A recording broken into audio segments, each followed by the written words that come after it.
Most salon owners have a rough idea of whether their business is making money. They've got a feeling, they've got a hunch. Maybe they take a quick look at the bank balance on a Friday afternoon, but a feeling isn't a profit plan and a hunch is not a strategy. My guest today is Braden Weinstock, founder of Pretty Data, and we're talking profit planning, what it really means, why most salons are flying blind without it, and how to finally start making decisions based on data rather than instinct. Let's get him on the show, shall we? All on Build Your Salon. Hey, Braden, welcome back. Hey, Phil, great to be here. Thanks so much for having me. You are one of the select few that's made it onto a second request for an interview on the Build Your Salon podcast. I think there's only about 5 people that have ever come back twice. Whether that's my choice or theirs, of course, is a matter for debate. Well, so how are we doing? I'm doing wonderful. Things have moved on a lot with Pretty Data since we talked last time. Yes. We keep building and improving and helping salon owners run profitable stores. Cool. Love it. So today we're talking about profit, which is one of my favorite topics. And I said in the intro that lots of salon owners think they know how profitable their business is, but they're not really working with decent data. So a lot of the salon owners that I've come across anyway tend to run their business from their bank account. If there's money in the bank account, they must be profitable. If there isn't, then things are going wrong. So how wrong is that? And how wrong do they get it when we finally start bringing some data in? Yeah, a majority, actually. When I was doing research, I started to find that almost more than 50% of either solo pros or independent salons are not always making a profit. And this is actually something that started with my own experience. I own and still run a profitable salon for over 15 years in Los Angeles. So I know this from firsthand experience, as well as talking to all of my friends in the industry. The number one thing is what you just said. So many people check their bank balance and they think that they're making a profit. Mm-hmm. Then they make decisions and spend money without knowing whether or not they actually have that profit. And then they get to the end of the year and they either owe taxes or they haven't paid some bills, and they find out, and sometimes it's right now during tax season, oh my God, I didn't make money last year. And that is absolutely terrifying, because if you're not making money on every client, you're just working to go out of business faster. Yeah, absolutely. I think the reverse of the coin also is when your accountant tells you that you're making a profit, but actually you kind of where the hell is it then? Which is always a really interesting one too. And I think that comes from not having decent, timely data. It comes from, it's that lag that we get through the reporting process being so much detached from what's actually going on in the business day to day. So what should people be doing then? If they're not running their businesses from their bank accounts, how do they know whether they're making a profit or not? Yeah, well, that's the great struggle. So maybe it'll help if I remind people a bit about my story Sure. And how I ended up solving that, because I'm a business person by training. Did background in like finance and management consulting and operations, but I've owned this salon with my best friend and business partner for over 15 years. And he's just like most people. He went to beauty school, did hair, was really good at it, and wanted to start a business. And so many of us, we went to beauty school, not business school. So we don't actually get the basics of how we're able to do financial management, let's say. And that's okay, because we were trained to go do hair or nails or anything else and make sure it runs successfully.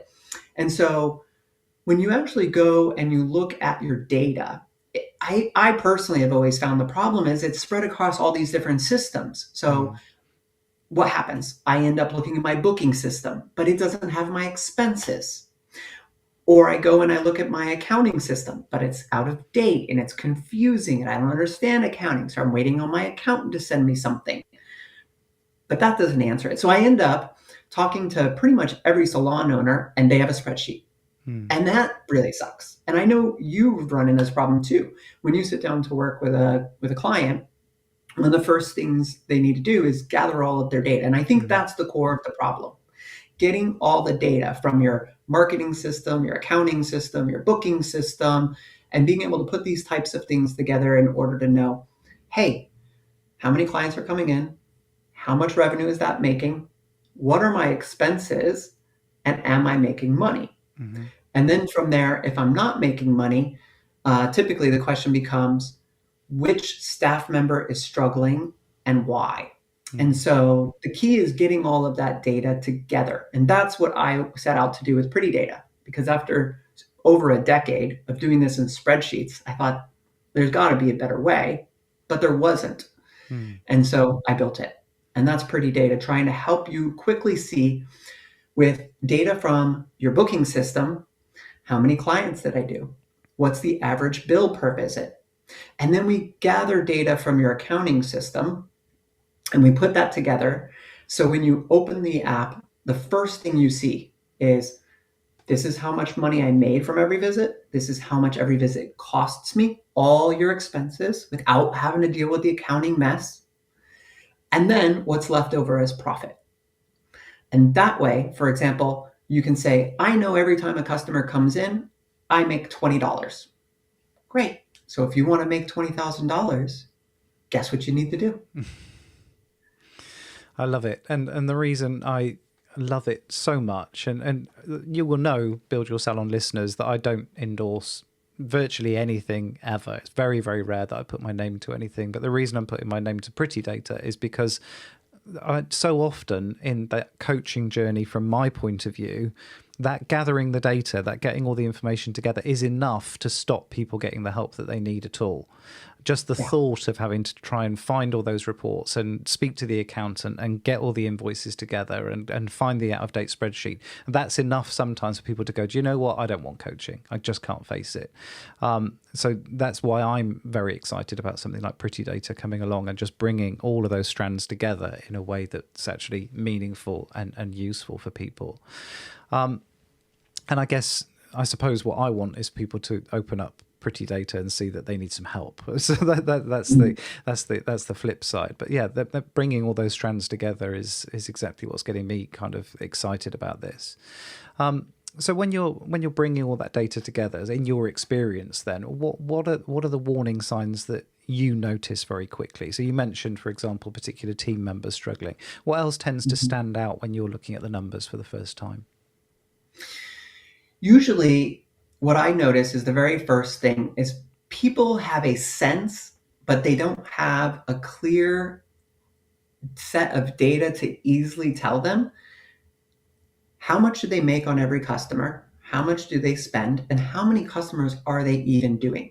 Sometimes I'll see people who have a sense of their revenue. Hey, my weekly revenue's $5,000. Okay, great. But they don't necessarily know how many clients they're doing and what their average bill is.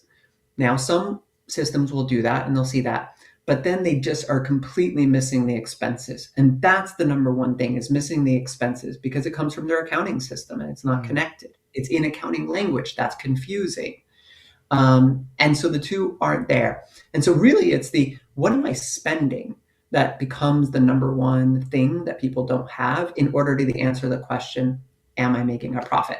And what's really amazing is, you see, we've built integrations to something like a QuickBooks or Xero, and you don't have to manually enter anything. You literally just click and type in your password, and it's instantly there. And you can look back over time and you can see, oh my God, every month I'm spending $20,000. Okay, if I'm spending $20,000 and I know I'm doing about the same in revenue, I start to worry I might not be making a profit. What I'm seeing is cash in the bank. That's the first thing. The second thing is, once we connect the two systems, and this has been for our UK customers, being able to see the VAT, the estimated VAT they need to hold on to. So I know you've recently talked about the experience of hitting that VAT threshold and how important it is.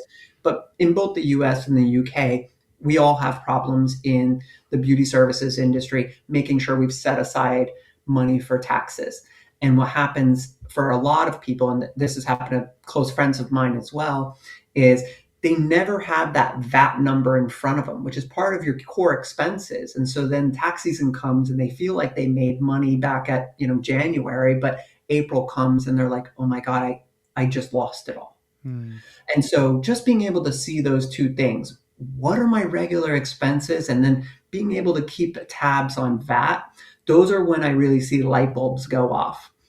After that, I find that about 80 to 90% of salon owners, once they see the unit numbers, unit metrics per visit, they immediately start to know what to go look for. They start looking at rebooking rates. They start looking at whether or not a stylist is costing them more money or generating more money, because we can see the two immediately. And that allows them to actually do what they're really good at, which is coach people on how to deal with customers, how to be able to provide great services, how to be able to get rebookings, all the things that we are trained to do and do well.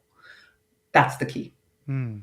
And I think it's that is the connection between what we're talking about is performance management and profitability. It's building that bridge between the two, which actually takes up an awful lot of my time, is just trying to convince people that there's so many of us, for example, if you've got a team, we're having one-to-one meetings, we're nagging about retail, we're pushing on rebooking without really understanding why, without really monitoring the impact that has on the business.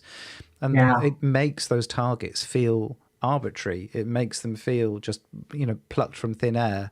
And then it's no wonder that the coaching doesn't stick. And it's no wonder that we're not talking about stuff with meaning and passion, because they're just numbers floating around. Once we can connect that with a profit plan and a profit target, and we know why we need each team member to perform to a certain level, that's when it gets really exciting, I think. So is there... And it motivates them, because you can show them the math, just like you can say, hey, I'm going to make $20 profit on every customer that comes in, and I want to get to 20K. Here's how. I always find that our staff feels the same. They'll come and say, I want to get to here. But then they need to see the count of what they need to do to get there. And we do the same thing, right? You have a staff performance report that you can pull up on the fly and just say, okay, what did you do last month? What did you do the month before? How did those connect? And then we added a metric in, and this is something that we found really helps people. Let's say you're booked 50% and your average bill per visit is $100. Well, your effective rate, the amount of money you're really bringing in as that individual, is actually not $100 a visit. You're making about 50% of that. Your effective rate is cut by your utilization. So what we're able to do then is show people, hey, every day you come to work, you're missing out on 5 customers at $50 each. That's $250 a day that's being left on the table. Now, when they start to realize what they're losing with their time, and they can calculate it as, hey, if I can get 10 more customers, I'm going to make another $500. Well, they get really excited. And in terms of getting the salon owner excited, I have met in the past a bit of resistance around profit. And I don't know if it's a British thing. I don't know if it's a not wishing to appear greedy thing. But there's a bit of a... Have you encountered that at all, where people are almost holding themselves back a little bit when it comes to things like profit and profit planning? Somewhat, where I have encountered it. So let's take a step back. As beauty professionals and beauty businesses, we sell time, right? The number of customers you can see in a day are limited by the amount of hours that somebody works. And so you're really selling time. Then you have to think about, there's only a couple of different ways to make more money: see more customers or raise prices. If every year you don't adjust pricing, you're losing money to inflation. So one of the areas I see pushback on is people are saying, I'm struggling. I've met owners where they go, I'm struggling. And they actually are having enough customers coming in, but they haven't adjusted prices in 2, 3, 5 years. And they realize they went from making a 10% profit to 0 profit. So sometimes I see resistance on people not wanting to adjust prices because they don't want to hurt or impact their customers, and as a result, their business is losing money. Mm. I I do see people want to know their numbers, but they're scared of the accounting piece or scared of the numbers. And Mm. so, my business partner graduated high school, went to beauty school. I've had to sit and teach him and help him feel comfortable. And so when I've sat down to build pretty data, I've tried to make all of our information graphical and simple, Mm. no extra noise. And that makes it really easy for people to get into it. I think that's the barrier people resist is the novelty of having to learn numbers. Mm. I haven't seen as many people try to not make a profit because I think at the end of the day, we all know the truth, which is we're not going to be able to do the thing we love, and we're not going to be able to do our craft and help customers and see the joy on their faces if we're not making a profit because we'll Mm. go out of business. And as a business owner, the thing that keeps me up at night is I have all this staff that are employed. They have kids, you know? Mm. If I don't figure out a way for this business to make a profit, their lives will Mm. suffer. So I often try to remind people making a profit isn't a bad thing.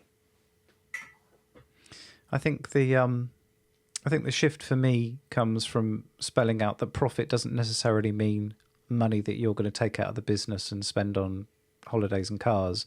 Profit is also going to be reinvested into the business to help it Yeah. grow. It's going to be replacing tired old equipment. It's going to be upskilling your team in new areas of service. And all of those things need profit too. It's not just about money that you spend on yourself. But I think there's maybe it is a peculiar British thing. I don't know, but there's a kind of yes, it's okay to be profitable, but not too profitable. Let's not make too Mhm. much money because that would almost challenge people's perceptions of the kind of people that we are.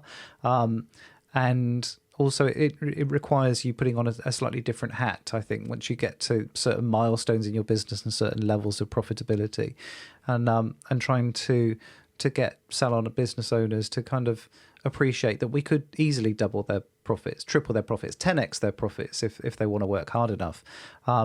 But that challenge to their identity, I think, is a struggle from my point of view. Anyway, we digress. We're moving away from profits and into mindset.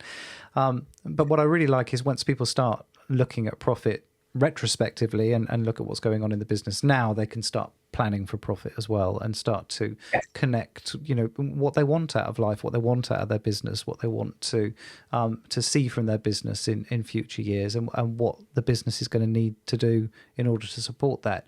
And sometimes, and I don't know if you've encountered the same, sometimes there's a reality check in there too. Mhm. Well, people are kind of, I want to make 100K in profit. And yet, actually, when we run the numbers and we look at the capacity that the team and we look at the prices that the marketplace will endure, there's a disconnect there. There's only so far we can go with things as they are. But that's kind of the fun bit, I think. Yeah, I think that's one of the most important parts of it is, you have a goal, but is it grounded in reality? Mm. I woke up today and I was listening to some music and I loved it. And I was like, oh, I just want to be able to pick up a guitar and rock like Van Halen. I can't do it just Mm. because I want to. I'm going to have to do something to figure out how to get there. Mm. And everything you're talking about, it's very real. I mean, we went through this around, I want to say year 8 or so in our business. My business partner fell down on the ground. He had a brain tumor, grade 3 brain tumor, and turns out he had to have brain surgery and go through chemo and couldn't work for a year because of this.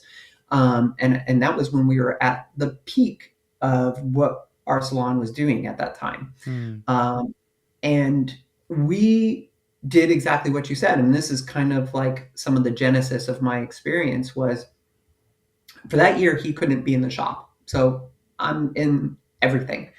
And I started seeing staff who wanted to hit goals, but these goals were unclear. So I started running monthly reports and I would walk up to them, hey, you want to hit here? Here's the number you have to do. But you don't really have enough time. And we had to do the same thing with the business. We had to say, okay, what do we need to do to cover the bills? Mm. How many customers do we have to see? What is the average um, revenue per visit. And if we needed to be able to hit that profit goal to cover our bills, how many visits is that? Okay.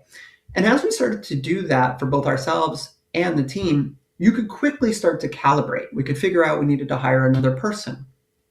And how much could we pay them and how much would they have to do in revenue to cover that? So it actually made decision making easier to figure out what to do. And for example, after Eric decided to come back to the salon, he couldn't work full time because of the recovery from his brain tumor.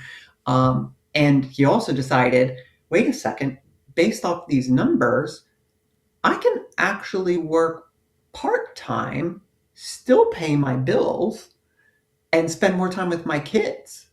And as you said, that getting that chance to see the numbers and realize, because this is a guy for 20 years, he's in 6 days a week doing hair, 10 to 12 hours a day, never was taking breaks and vacation. And when he was forced to, he realized, maybe I want to change something here. And if you don't know your numbers, you don't know that maybe you don't have to go to work 6 days a week.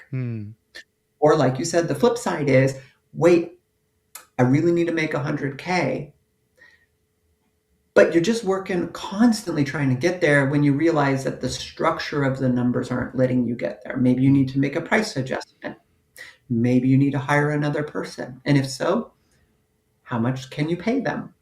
So that's the key. It's really up to understanding the information and being able to make well-informed decisions. And unfortunately, the beauty services industry, we just haven't had those tools readily available. And like you talked about, we've done coaches. I've downloaded the Excel spreadsheet from somebody, signed up for their newsletter, tried to input the data every week and memorize it. It lasts for maybe a few weeks and then my spreadsheet's out of date. Or I get conflicting information from different people and, just running ads doesn't get me all those new customers, or they run promos and the customers come in, but then they don't come back. So I'm losing money on them. All of those things, require some sort of data. That's the hard part.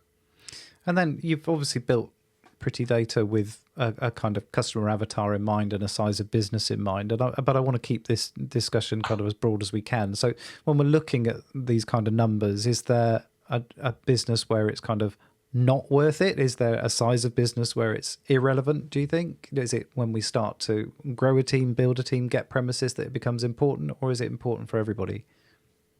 I think it's important for everybody because at the end of the day, so many businesses are renting a booth, or even if you're a suite renter, so for example, we've had people leave our salon and go to suite renting and we support them. And one of the first things that happens is about 3 to 6 months out, we get this phone call and they always go, I need help with my numbers. And I can't tell you how many people realize that this is a lot of work and that if you can simplify it so they can look at it, again, they generally know what to do, but they just don't have the information. So I do think it's useful for individual professionals to just be able to know how much money do you bring in, how much do you spend, how much do you make each person, know whether or not you're getting more or less customers, and then from there, being able to see what that translates into profit. And so if you have a profit goal.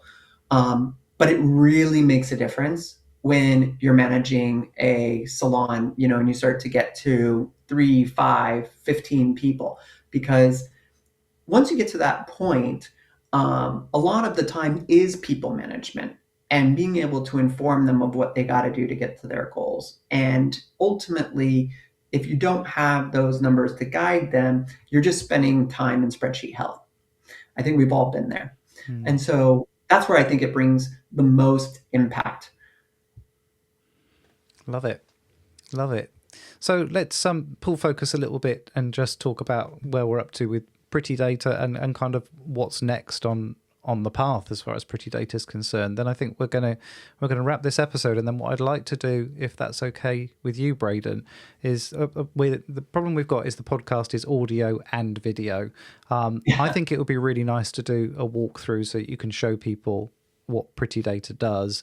But what I'm going to do is I'm going to stop recording, and then we're going to, for our YouTube viewers, we're going to do the walkthrough, and we're going to put it at the end of the episode, and then the audio guys are listening to us going, yeah, that's really interesting, and not knowing what the fuck we're talking about. Okay. I think that would be a good way forward, if that's okay. So tell us where we're up to with Pretty Data and what's coming next. Yeah. So like I have kind of described here, Pretty Data is not a booking system. Pretty Data is a business partner. It's your profit partner for running the store. And it's basically a digital Braden. And so there are a couple of things that Pretty Data does today. It helps you build a profit plan. So type in your goal using all your historical information from your booking and accounting system. It'll literally tell you, this is how many customers you need to do. This is how many visits it is. This is how frequently they come in.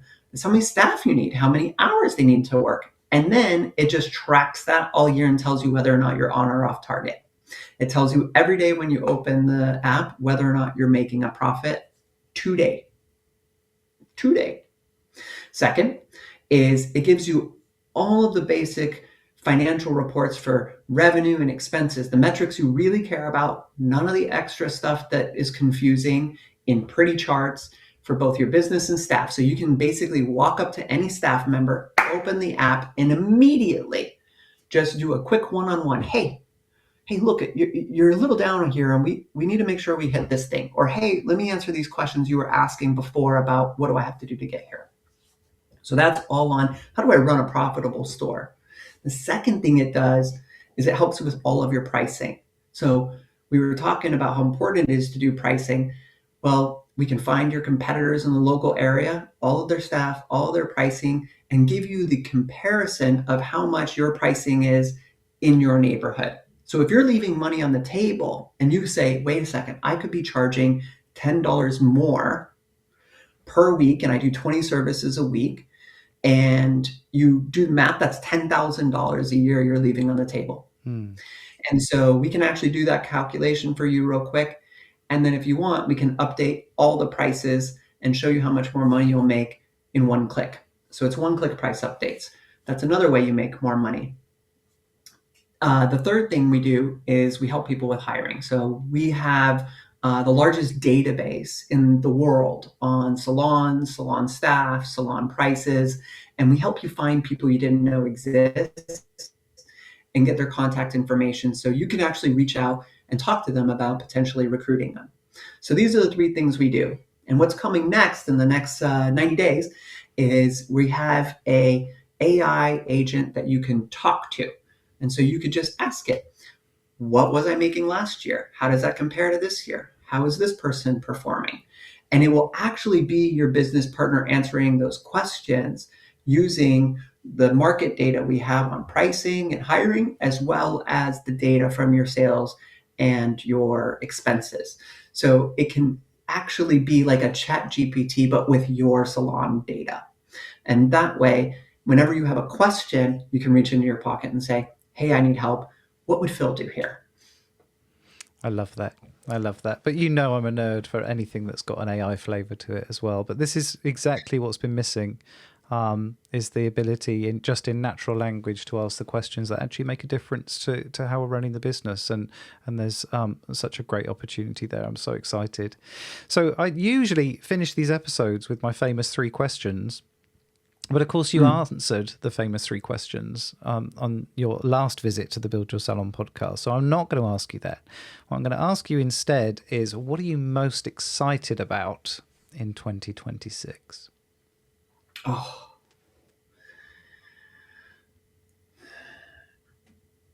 I think for me, the most exciting thing is seeing how we can really save people time and enable them to do the things they love more. I know from 15 years of sitting with my business partner, he would much rather be working with a client or working with staff on a new creative project and not sitting down and trying to spend 2 hours in spreadsheets.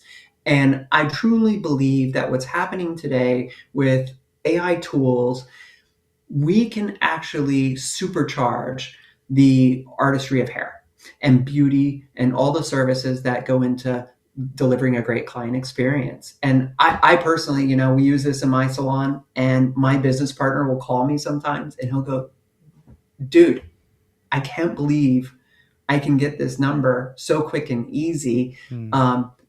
It used to be something I had to ask you to do and wait several days or spend hours in a spreadsheet. And I think that just really energizes people to go focus on the thing that they enjoy most in life, which is, servicing clients and doing their craft. I love that too. And that's kind of where I see technology's role, really. It's not about giving you 45 things that you didn't know you could do. It's about taking the stuff that you know you've got to do and just making it simple, making it accessible, and making it fast. And that's, I think, where tech and AI ought to be going. Wonderful. Yeah. Well, thank you for joining us again on the Build Your Salon podcast. Those of you on YouTube, stick with us. I'm going to close the show and then we're going to have a little walkthrough of Pretty Data straight after I say goodbye to everybody else.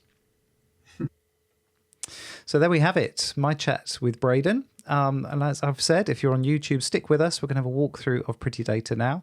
Otherwise, why not reach out and let me know what you think? How are you using tech in your business? How are you profit planning? What's missing in your salon software that you think actually should be there and could make your life an awful lot easier? Reach out and let me know. Phil@buildyoursalon.com, scrolling at the bottom of the screen right now.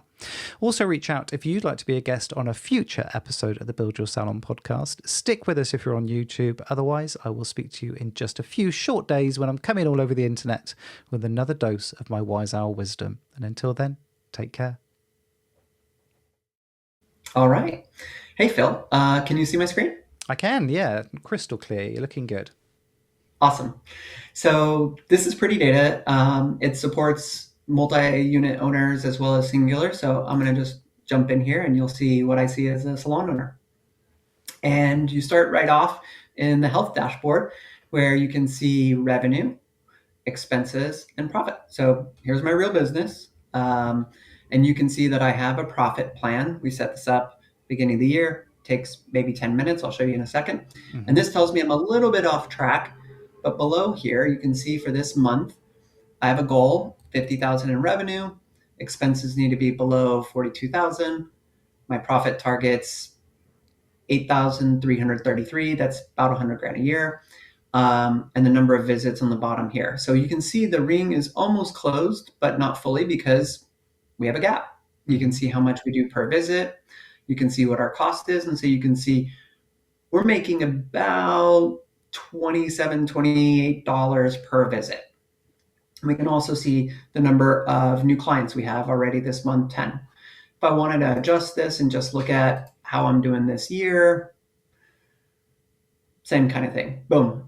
We can see targets 600K, expenses should be under 500, 100,000, and we're almost halfway there. So we might be missing some expenses that need to get into the accounting system, but it's connected and comes right through. And you can see we need to hit about 4,000 visits with at least, right now we're doing about 2.5 frequency visits so far. So the basic metrics of revenue, expenses, and profit and visits all right here. And then when you go down, utilization. So just getting a look at utilization for the team. It looks a little low because we're looking at the whole year, but if I were to do this month, you can see Nikki's overbooked and then everybody else here. Okay, so let's just take a little step back. So where's this information coming from then? So you said this isn't a booking system. This is kind of something that sits over and above existing systems. So where's this pulling information from?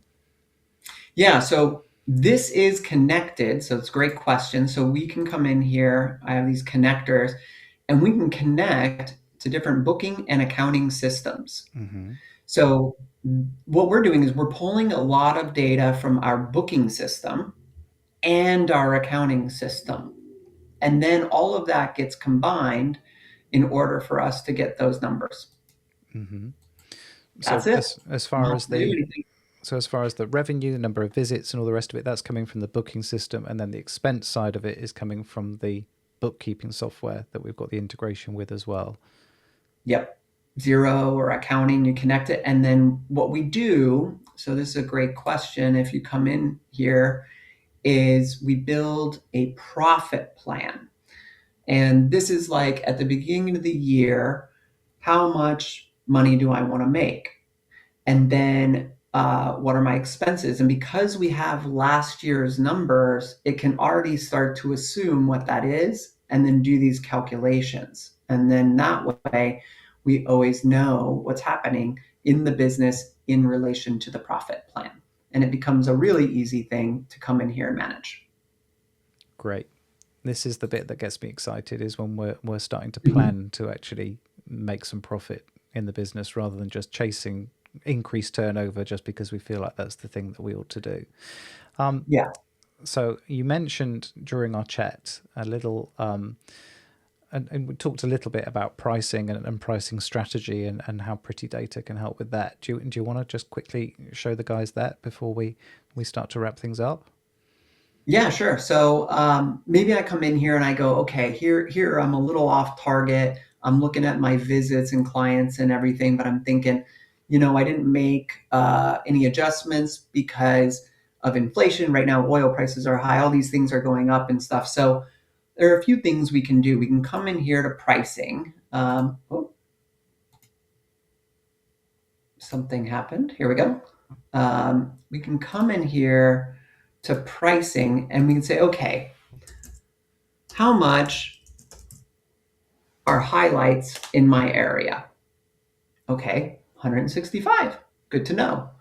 All right. And then I can see what my services are. And I might come in here and say, I want to adjust my prices. So what I have here are 3 scenarios where I said, what happens if I just adjust all my prices by 10%? That would make more money. And I can actually say, well, let's do this. What would have happened last year? So if I adjusted 10%, I'd make about 17% more, which would be about $82,000. So all you have to do is come in here.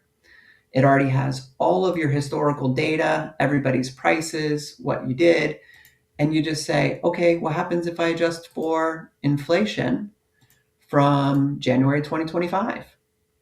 It'll auto round everything. It'll do the calculation and show you how much more money you would make. Maybe I adjust it by a flat percentage or an hourly rate. That's it. And then once you do that calculation, let's do 6%. Oh, I need a name. It will just automatically create all those prices, all the price list, tell you how much more money you would make. And if you just click this button, boom, it changes all your prices. Fantastic. So what we're really looking at, and this is a huge part of strategy and planning in any business, is playing these what if games. What if we did this? What if we took a different Mhm. path? What if we increase prices by 7%, not 6%? What impact does that have on the business and our profitability before we finally lock a strategy in? And if you compare and contrast that to what most salon owners are actually doing, which is basically adding 5% because they feel like that's what they ought to do and don't really know what impact that's going to have on the business and what they're actually chasing as far as profit plan's concerned. It's just Mhm. chalk and cheese. It really is. It's putting such a powerful tool in people's hands. Yeah, and you can do it. You can say, well, what? My business partner will say, what if I change the balayage by $3 and this by $5? And so it allows you to do all of that stuff and get an answer back instead of just changing prices blindly. And we even have competitor data too. So if you end up saying, well, I really want to know about these competitors, right? So we follow these competitors in our local neighborhood. And then if they change their prices, we actually get notified and we can see what is going to be like when they change prices. All of these different types of things will come through. And that way we can actually change our prices to position ourselves to either be cheaper than somebody we compete with, higher than somebody we can compete with, or right on par. That way, we're not leaving money on the table. So you can really bring these things together and say, what do I got to do to make a profit? Here's my plan. Do I need to raise prices?